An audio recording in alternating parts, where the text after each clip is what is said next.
this week's episode of Pick Up Sports Talk. I'm Brandon Schiff. And I'm Spencer Stein. We've been promising it for weeks. The NFL draft is coming up this Thursday, and it is huge for the future of our Chicago Bears. So we'll definitely get into that. But Brandon, I wanted to start the NBA playoffs. That's really been the biggest excitement of the week. Even though the NHL, I think, is more interesting, the games individually, we have had some great NBA series. I think Kings-Warriors has been the best.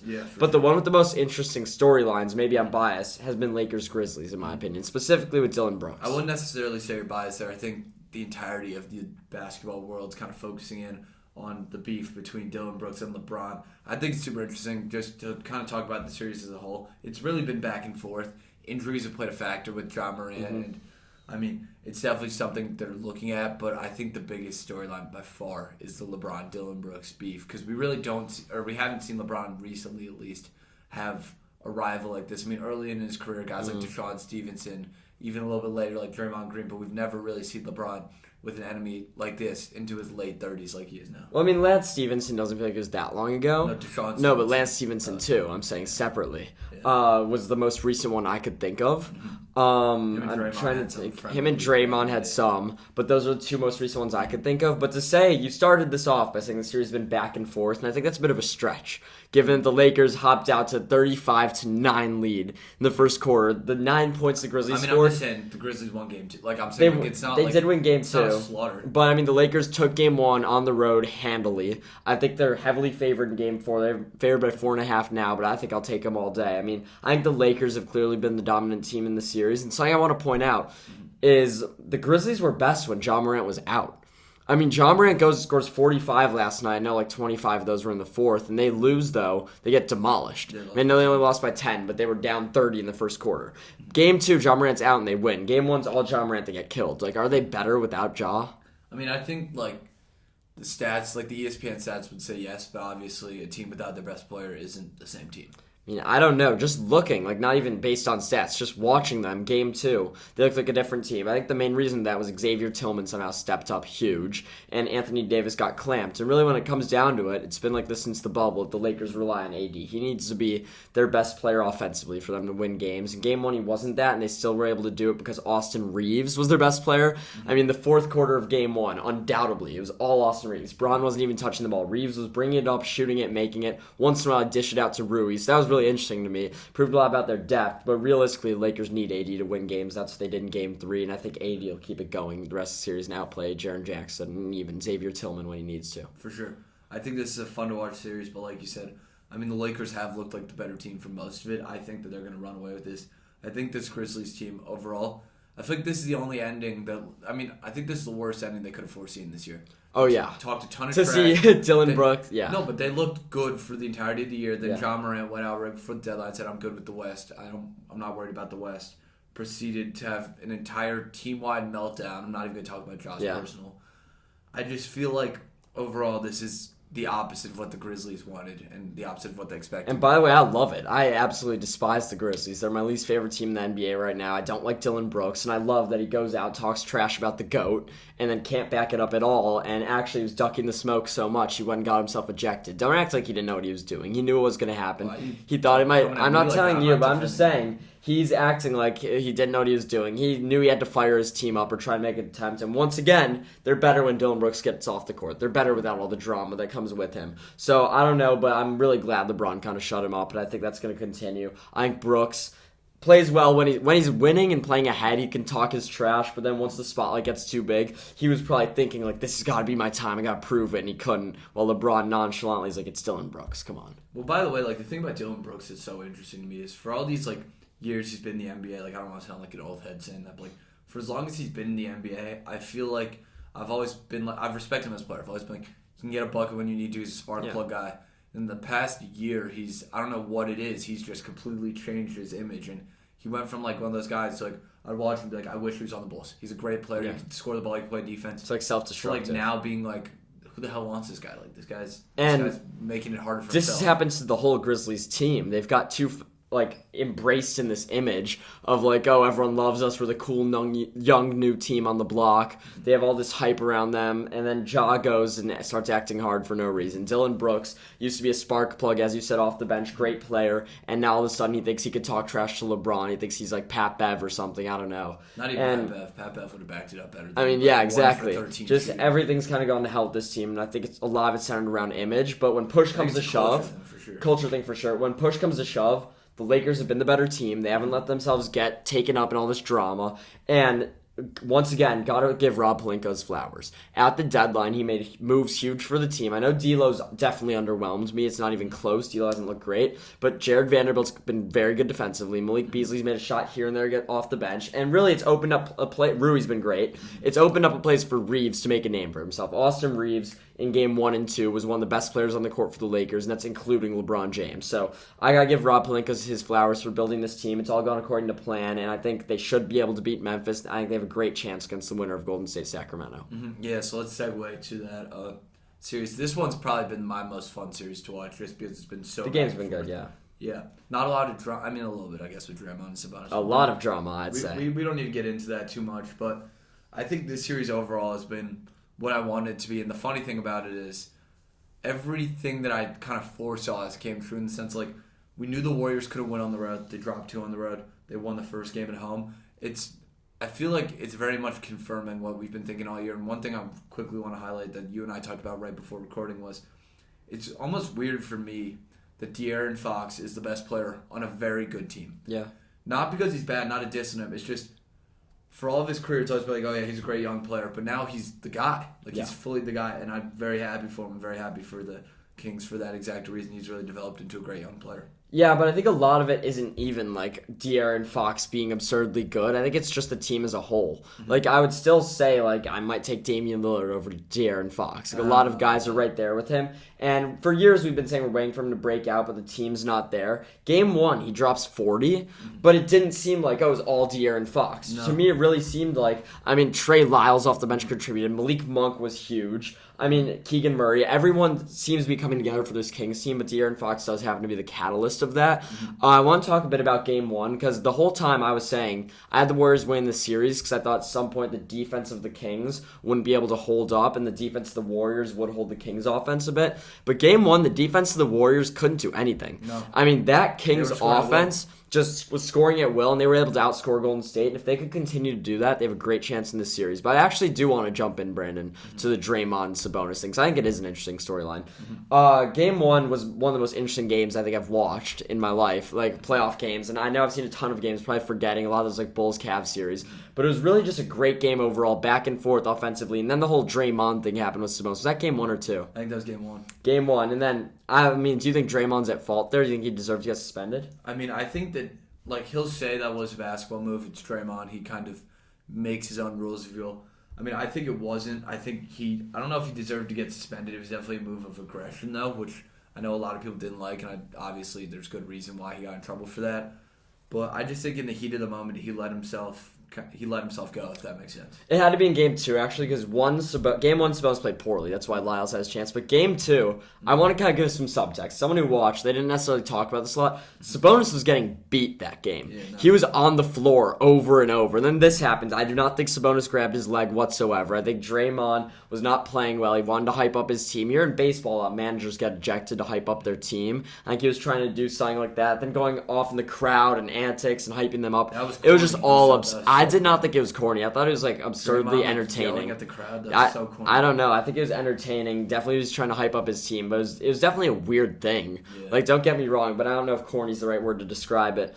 I think the suspension wasn't necessarily due to the stepping on Sabonis. I think they didn't like his attitude. I think they didn't like him going into the crowd. They didn't like him yelling, "I love this." They didn't love the step. They didn't love how he's acted in the past. It was because of his reputation for sure. But I still think a suspension wasn't warranted.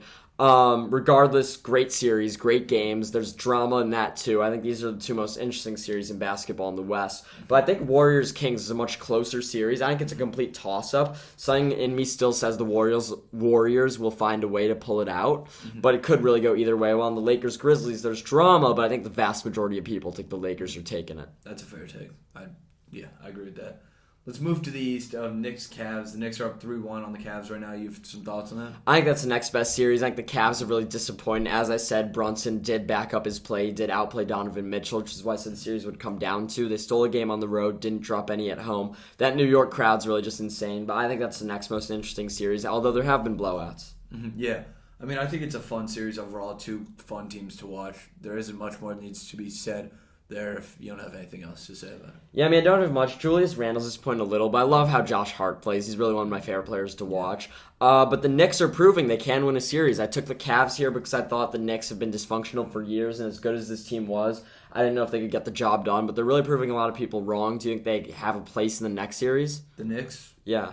I mean, they could be playing the Miami Heat, which would be a shocker. Like, the Knicks could very well make a run to the Eastern Conference Finals. I think the Knicks actually match up pretty well with the Heat. I think that they have a talented team.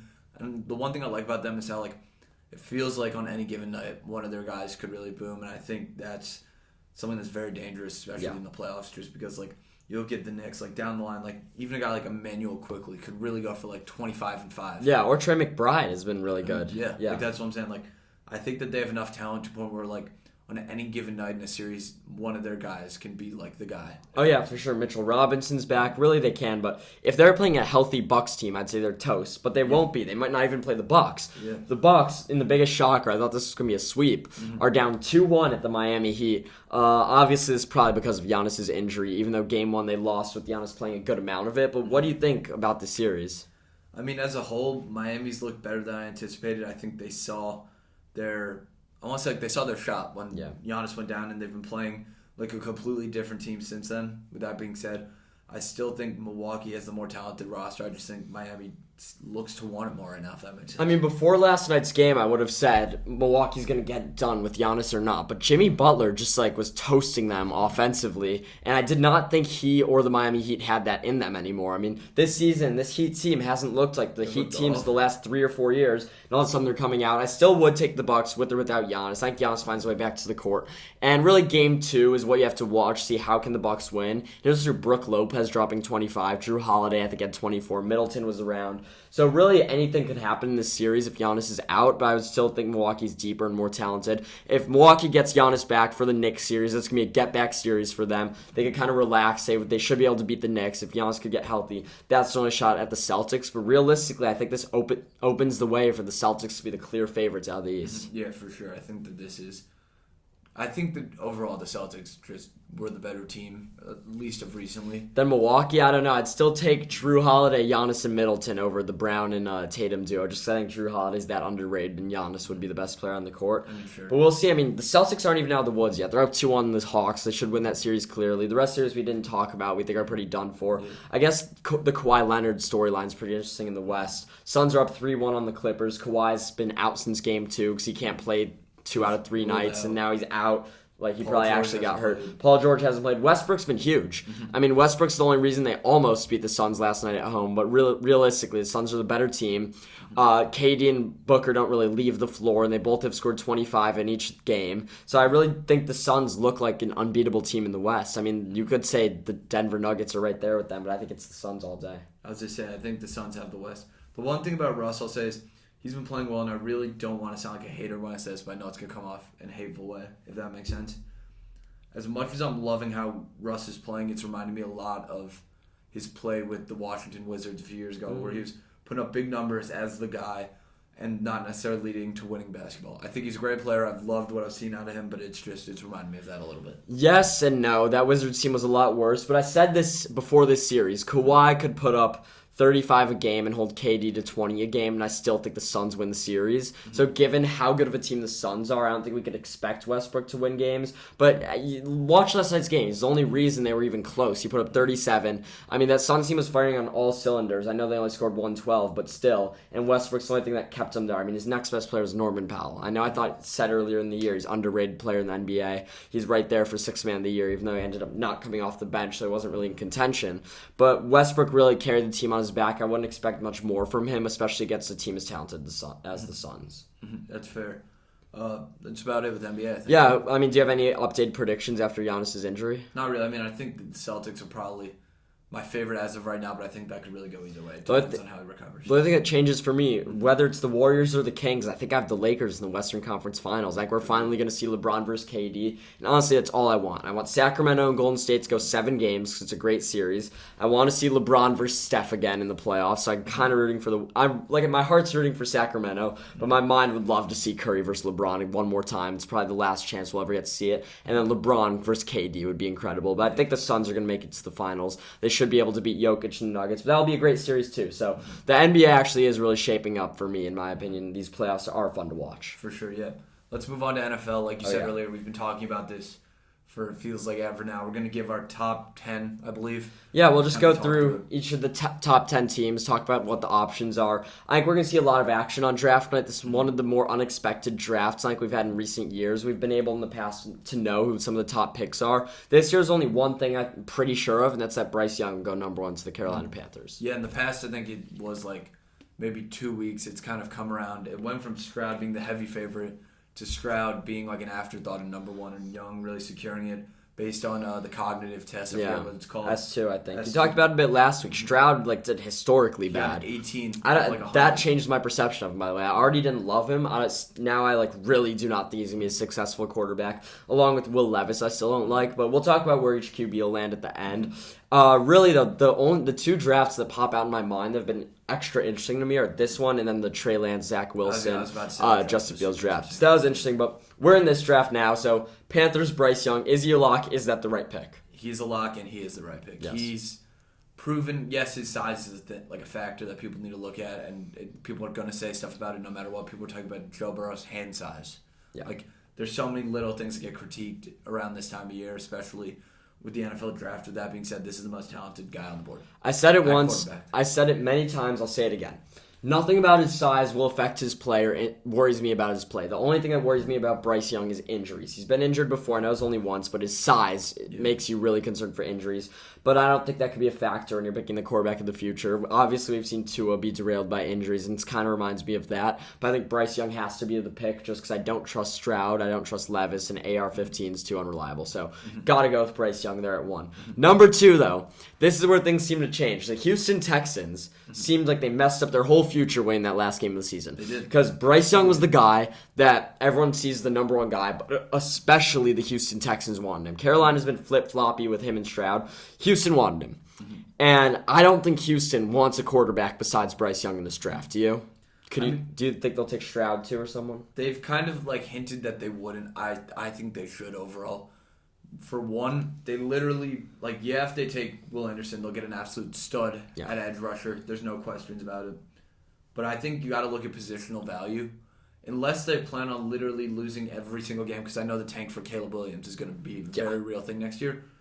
They will just continue to throw themselves into just years and years of a rebuild. I think they got to go with Stroud here. I disagree. I think if you take a quarterback here, you're setting him up for failure. With a team this bad, you need to have confidence that that is your guy long term. You need to be able to accept that he might fail this year and have the full coaching staff behind him and know he's your guy. And given that the Houston Texans aren't confident CJ Stroud's their guy, they don't seem to like him, I don't see why you'd take him. I think when your team is that bad and you're setting up your whole future to be behind one quarterback, your whole franchise needs to know that's the guy. That's what I've heard. That's what I've heard about the Bears with Justin Fields. What I've heard the Colts did with Peyton Manning in '98. I mean, you have to know that's the guy. And when none of these guys look like they are, and the Texans don't believe any of these guys are, I continue to build through the defense. Draft Will Anderson. He's a stud. He's one of the better defensive prospects we've seen in recent years. Or let the Colts jump up to 2. Let them take a quarterback. A lot of their self-created buzz about Stroud is because I think they're in the trade market and they kind of want to set that stage without outwardly telling the entire world we don't want to take the second pick of the draft. Yeah. I mean, I just don't think quarterback's the right move here regardless if they don't like the guy, and especially I don't think any of these guys are ready to go to Houston. I mean, I think if CJ Stroud gets drafted by them next season with no weapons, no team, he's going to go die, and then everyone's going to hate on him for his career being horrible, and then he might be screwed, and you set the rebuild back. So I don't think that's the play. Trade back is a good idea. The only thing is, you need to be able to get enough from the Colts at 4 to not want Will Anderson. Because you have to assume the Cardinals take Will Anderson, then you get Tyree Wilson or whoever. Same with if you trade back to the Raiders at 7. Yeah, you'll still get a great player. It'd be interesting. I don't know if they have room for another cornerback, but if you get Christian Gonzalez or Devin Witherspoon, pair him with Stangley, all of a sudden you have one of the best secondaries in football. So you need to see if it's worth it. But I think if I'm the Houston Texans, I'm drafting Will Anderson unless you get an offer you can't resist for that pick. I was going to say, I feel like they're going to trade back. I got that feeling. You kind of tease what might happen in number 3. I think their best move would be Will Anderson if available. I doubt it, though, just based on what's going to happen with the Texans.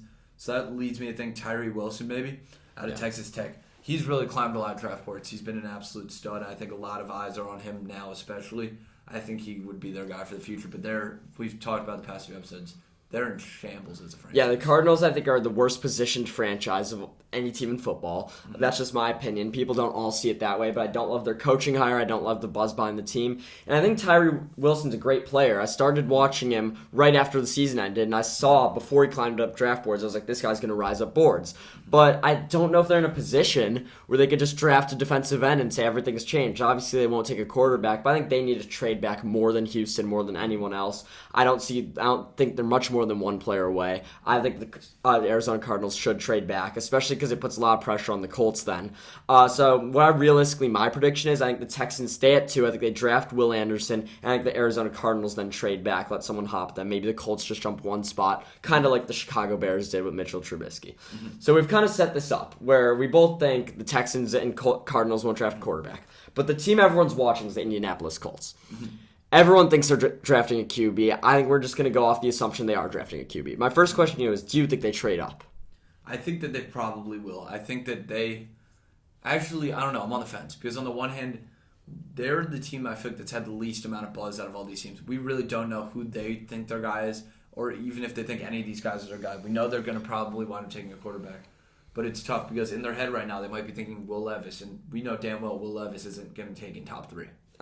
Realistically. I really disagree with that. I think they could sit at 4 and take Levis or wait for a guy. And realistically, that's what probably I'm saying. I don't think Levis gets taken top 3, and if Levis is their guy, I don't think they feel all this pressure to trade up. Exactly. And that's the thing. If Levis is their guy, they might not feel the pressure to trade up. If Stroud is their guy, maybe they do. And I don't think I know if they're going Stroud or Levis. I'll tell you this. I don't see a team trading up to the Texans or Cardinals pick besides the Colts. And if the Colts do, it's going to be out of paranoia. It's going to be, oh God, maybe another team will trade into the Texans spot and snake us. Or, oh, maybe the Cardinals will trade out and snake us. That's the only reason I'd see the Colts trading up, and that would be for C.J. Stroud. Last week, that would have been my prediction for the Indianapolis Colts, for a trade up. But I'm at the point where I think they're going to draft Will Levis. And I think that's a horrible decision. If I were the Colts, I would draft Stroud just because I think Stroud's slightly better than Levis. And I don't think they are a team that's ready to build around Anthony Richardson because I think you need a lot of assets. I think you might need him to sit for a year. He seems like the most undeveloped guy here. So for the Colts, I think the guy should be Stroud. And if that's the case, it should be a trade-up. But I think the Colts sit at 4, and I think they shock the world and take Will Levis. That's what I see happening.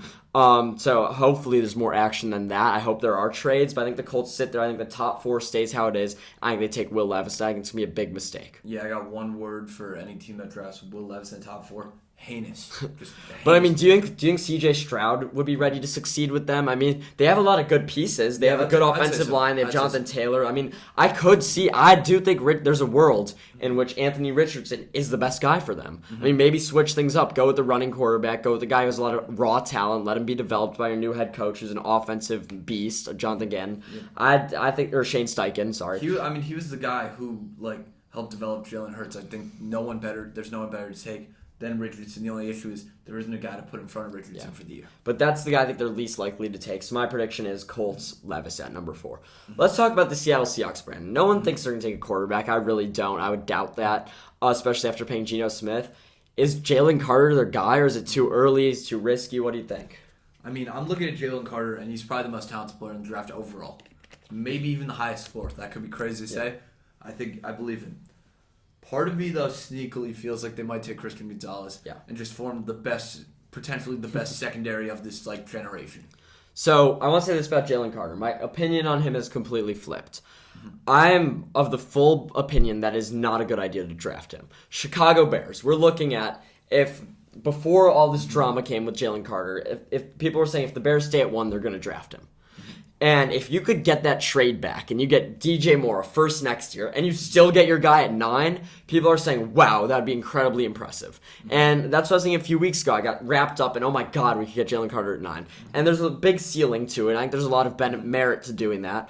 But realistically, I don't think I trust him. I mean, I think the personality issues have been red herrings in the past, but I don't think it's worth risking such a high pick on a guy that reports are coming out he doesn't even love football. And yes, that reminds me. They say that all the time. That reminds me of Anthony Edwards, and people are saying that he's been great. He's been a beast. So I don't think that it's necessarily true that this is going to happen. And what do I know? I'm not an insider. Yeah. But as a Bear fan, as we've gone through this horrible, horrible season for this top pick, and we need it to be a hit to help Justin Fields, I would not want Jalen Carter. Same with the Seattle Seahawks. I feel like that's crazy. We'll get to the Bears pick in a bit, but if I'm the Seahawks, yes, Jalen Carter is the most talent. And if an organization can turn him into a guy that's a beast, it is the Seahawks. Pete Carroll, I trust more than any coach in the NFL besides Mike Tomlin and maybe Bill Belichick. So I think Jalen Carter is the good option, but knowing the Seahawks, I think they go so I think that they will pick Jalen Carter, but I could see a world in which the Seahawks go with a guy who's not problematic, make a great secondary with Christian Gonzalez, or even Devin Witherspoon. I think would make him such a beast. The corners in this draft are really... And I'll talk about the difference between the two coming up, but I think they do go Jalen Carter. Number 6, Detroit Lions, QB? No? I mean, I think with Carter off the board, I think so.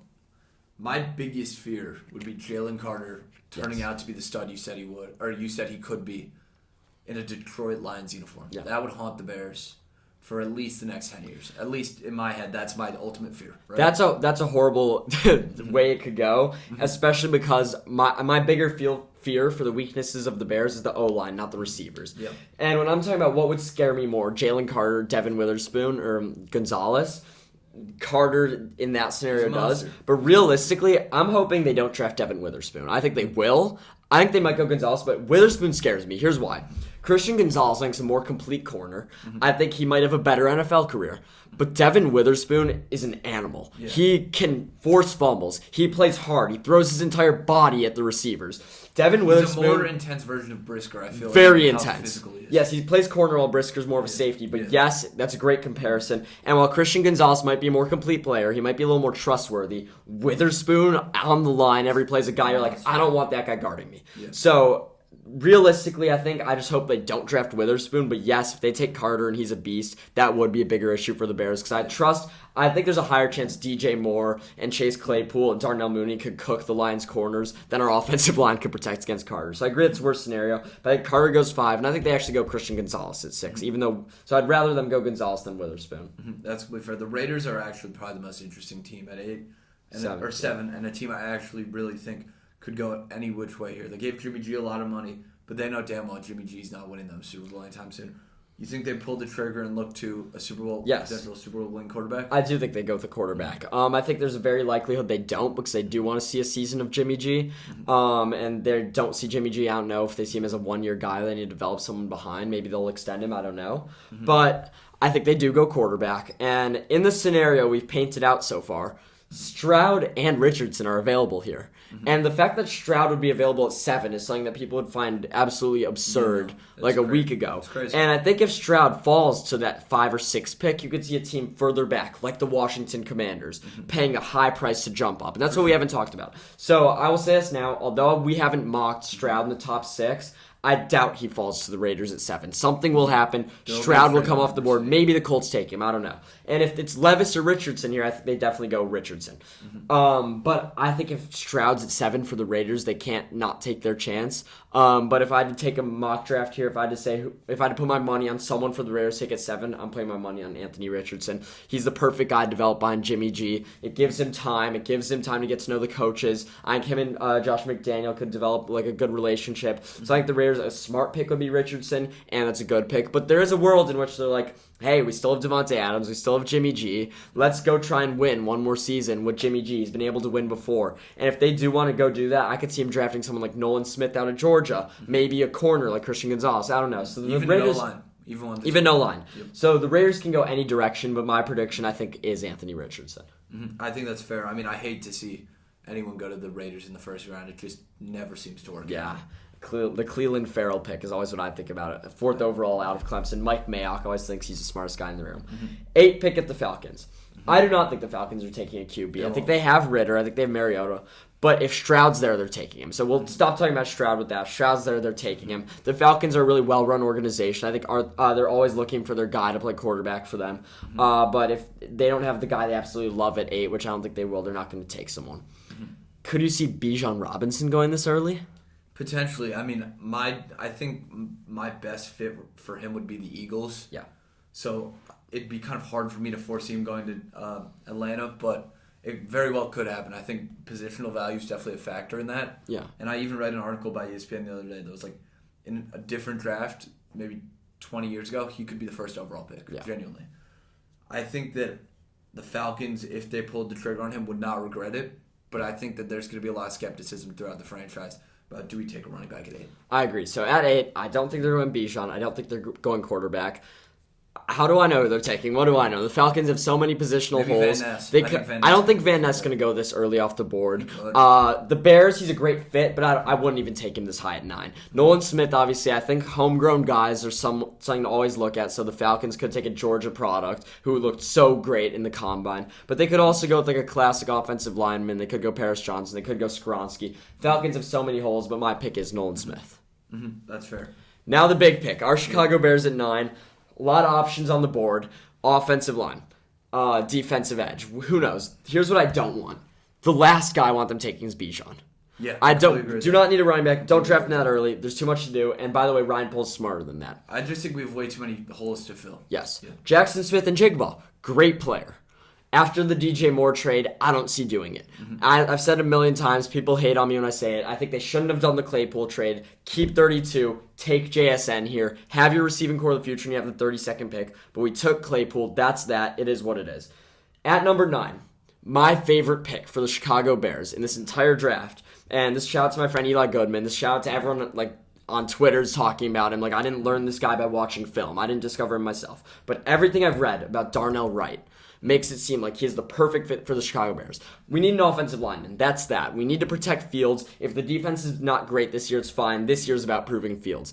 And realistically, people like Paris Johnson more. People like Skronsky more. I'll tell you this. Skronsky's a guard, and Paris Johnson's a left tackle. We need to keep Braxton Jones at his natural position at left tackle. Everyone knows the biggest hole in the Bears' O-line's right tackle. Yes, you could get Skronsky, put him somewhere, move Braxton. Yes, you could draft Paris Johnson. He has the most talent, maybe. Find a way for him to play right tackle. But Darnell Wright is a natural right tackle, and he was a beast in college. I want the Bears to get him, even if it means taking him at 9. I think the best scenario for the Bears, you trade back a bit, still get Darnell Wright, because he's my favorite pick. So I would not be shocked if the Bears traded back. That's what I want. That's what I think they will do, and still get Darnell Wright. If they stick this pick, you could still take him. But if they don't want Darnell Wright, obviously there's Paris Johnson moving him around. And then there's also defensive guys. You could reach for Van Ness this early. I don't know if I love that. Or even you could beef in the secondary, take a corner. I mean, if Witherspoon's still there, guy from Illinois, he could just be a beast. I don't think they should do that. Realistically, they're going to take someone on the interior. I think Darnell Wright's their guy. I think they could do it with a trade back, but I would not be shocked at all if they snagged him at 9.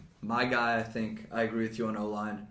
I mean, I think it's like a 4-ish guy race. It's between Paris Johnson, Darnell Wright, Pierce Skronsky, and Broderick Jones. Yeah. I loved at first. I can't lie. I watched a lot of film on him. Paris Johnson seemed far and away like the guy, just physically speaking. He's probably the biggest, I think. Yeah. Although maybe the second most polished, I think he could really make it work. The guy I've loved the most recently, Broderick Jones. Yeah. I just think he's an absolute monster out there. I think he'd be very, very good in front of Justin Fields. I think as long as I think of the 4 of them, maybe one of them turns into a bust. I'll say it. As long as we don't end up with the bust, I'd be happy with that. Yeah, and I love Skronsky as a player, but I don't think he's going to be the fit. And I think Broderick Jones is going to slip down the board. I could see them taking Paris Johnson, and I don't think that'd be a bad pick. But I'm telling you, I think Darnell Wright's my favorite. I could go with a little trade back, maybe to the Commanders. They jump up if a quarterback's still available, and you go do that. If the Bears do trade back and Darnell Wright gets taken, some options that are still good. Kalijah Cansey, defensive tackle out of Pitt. We've been wanting a tackle, we've been talking about Jalen Carter, and if you trade back, things don't go your way. He's still there. He's a position we need to fill the 3 tech. So I think there's a lot of great options the Bears could do, even with a trade back. Jalen Carter, said it once, I'll say it again. Could be a beast, could turn around the franchise. You can't risk missing this pick. The thing that would make me most unhappy is Bijan. If they take Jalen Carter, I'll be skeptically optimistic. But if they could take an offensive lineman, I'll believe in Poles. That's his strong suit. I won't doubt him. Yeah, I completely agree with that. We don't have much reason to talk about anything beyond the Bears pick, but I wanted to include the Eagles at 10. And something you said earlier, I didn't give it away, but I wrote this down in my notes. And I think it's bound to happen. I think Bijan Robinson is bound to be a Philadelphia 100%. Eagle. Something about he looks like a perfect fit there. They just want to bolster their offense. After losing so many guys on defense, you'd think that's what they'd do. But no, I think they're going to solidify that Jalen Hurts is our guy. We're going to support him with weapons, and we're going to create a giant triangle there. And there's been rumors about Derrick Henry going to the Eagles. So if they don't pick Bijan at 10, maybe that's an option. But something about the NFC East and drafting running backs early. When I was thinking of the most recent huge running back prospects, Saquon. The only ones who have come near Bijan, Saquon and Zeke, Cowboys and Giants. Yep. They are next in line, the Philadelphia Eagles. It is a positional need. Miles Sanders is gone. Bijan Robinson, I see him in an Eagles jersey. Something about it just seems like a perfect fit to me. And by the way, I was talking to my little brother about this yesterday. My little brother, Ryder, was like, I really think that they should get Derrick Henry. That'd make them the best offense in football. And I said, why take a 30-year-old Derrick Henry when you could have Bijan Robinson? And he was like, what do you mean? I was like, I'm telling you, once this guy Bijan hits the field, you'll understand it. Like, I'm telling you, the most complete running back prospect since Saquon, maybe even since Adrian Peterson. Like, this guy. Nah, I think Saquon was pretty, definitely better than him. I mean, I think... I haven't loved Bijan. I think that's crazy, in my opinion. I think he was so far and away the best running back in college football the past 2 years. I don't even think it's worth the conversation. I think Philly's going to take him, and I think they're going to look very smart for taking him. And I think he's going to be one of the few running backs that lasts beyond his rookie contract. That's true, but he'll be a stud. I still think Saquon is better. He will be a stud wherever he goes, but I wouldn't want to take a running back that early. Let's move on from that. Last thing about the draft. Few names we missed. Jackson Smith and Jigba. Will Levis. Zay Flowers even. Hendon Hooker. Where do you see some of these names going? Do you think Hendon could come up? I think Hendon's going to be... I'm seeing some mock drafts saying he's an early first-round pick. I'm seeing some that say he's a late first-round pick. I don't even know if he's going to be a first-round pick. Yeah. It really depends. Maybe a team like the Commanders, if they don't trade up, finding him later on in the first round, that could really go either way, though. I'm not 100% sure about that yet. I mean, I've seen mock drafts him going top 6. And while I want to say the Lions at 18, the Commanders at 16, the Steelers at 17 are going to... Not the Steelers, probably. Maybe Tampa are going to draft him to be a guy they develop and have in their system. He's 25 years old. So I think this might be a lot of, smoke in the air. I think a lot of this could be completely wrong. I'm not a draft expert, but I don't see why a team like the Detroit Lions at 18 would want to take Hendon Hooker to sit behind Jared Goff and then, they'll play him at age 26, 27. I do think he falls to the second round. I know he's a good prospect. I know people are saying there's a lot of teams that love him. But I've seen mock drafts where he's taken as high as top 6, but I just don't see it happening. It's not going to happen. I do think, actually, he goes behind Levis. So, I said I think Levis could go 4. But let's say the Colts go Stroud at 4. And then Richardson goes at 7. No one's trading up for Levis. What's the first team you could see snagging Levis? Wait, can you reset that scene real quick? Where do you think Will Levis could go if he doesn't go 4 to the Colts, 7 to the Raiders? I mean, I think there's a very good chance he slips towards the end of the first round. I mean, like you said, maybe Tampa at 19 could be a possibility for him. I don't think the Steelers are. I think that they're liking Kenny Pickett, believe it or not. Yeah, I think maybe 19 to the Buccaneers could go. I mean, I could see. I don't think Levis will fall that far back. The Commanders are going to take their chance at him if they can, and I think there's a world which they trade up to 9 for Will Levis. So I don't think Levis makes it past the Commanders at 16 in any world. The real question for me is, does Hendon Hooker make it out of the first round? Last guy, Jackson Smith and Jigba. I think Houston's a good fit at 12. I think he's so supremely talented, and they'll get things started. Especially if the Texans take a quarterback, I think they'll jump on him. If the Texans don't take him, I think he'd then probably wind up in New England, and I feel like I wouldn't want that for him. Yeah, I mean... Develop yikes. wide receivers very poorly recently. Yeah, exactly. So there's a lot of big players in the draft. I think there's going to be so many moving parts, but I'm really interested to see if the Bears trade back and what the Colts do, or my biggest two storylines. For sure. Before we go, I'll hit a few things just in the world of sports. NHL playoffs, I said, have been the most exciting. And every series is tied up at 2-1. You didn't see any sweeps. No one went ahead 3-0. There were 3 overtime games yesterday, including 2 in double overtime. Road team won all of them. New Jersey Devils, Brandon, you doubted them a bit. We both picked the Rangers. They dropped the first 2 at home, but then won 1 on the road. Are the Devils in this series? Yeah, I think they're still in the series. With that being said, I still favor the Rangers. Yeah, I agree. And the other big interesting series, the Toronto Maple Leafs dropped in the first round 4 years in a row against the Tampa Bay Lightning. You've rode for years. Go 1-1 at home, win a game on the road, take the lead. Leafs or Bolts? I think just my loyalty to the Lightning over these past however many years we've been doing this podcast just speaks for itself. I agree. I'm sticking with it there. So NHL playoffs, there's not much to analyze, I don't think, but they're, I think, more fun to watch than the NBA playoffs. Every game, you're on the edge of your seat, so that's great to watch. Sure. Last thing I want to hit, Arsenal wearing the sweatshirt, absolutely crumbled in the Premier League. I've been talking about it for months. They are looking horrible. Manchester City's going to catch them for like the God knows how many years in a row. So that's just a shame. Premier League, it's at weird times, hard to watch. But this Wednesday, Arsenal and Man City are playing. I think if Arsenal can beat them, they're back in the seat to win the Premier League. So that's going to be a great game to watch. So another good week of sports, but realistically, I don't think anything matches the draft on Thursday. No, nothing will match the draft for Yeah. sure. So thank you guys all for tuning in. We'll be back next week with full draft analysis, NBA, NHL playoff updates, hopefully something in the Arsenal game. So yeah, thank you guys for your support and for tuning in. Yeah, thank you for tuning in. Make sure to like and subscribe and share with a friend. Thanks.